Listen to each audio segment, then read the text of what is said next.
Today's reading, the Holy Gospel according to Mark.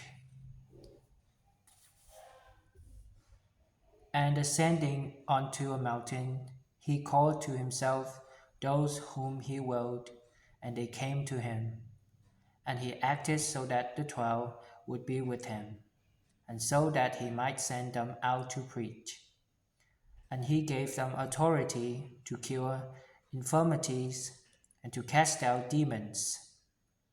And he imposed on Simon the name Peter, and also he imposed on James of Zebedee and John the brother of James the name Boanerges, that is, sons of thunder, and Andrew and Philip and Bartholomew and Matthew and Thomas and James of Alphaeus and Thaddeus and Simon the Canaanite and Judas Iscariot, who also betrayed him.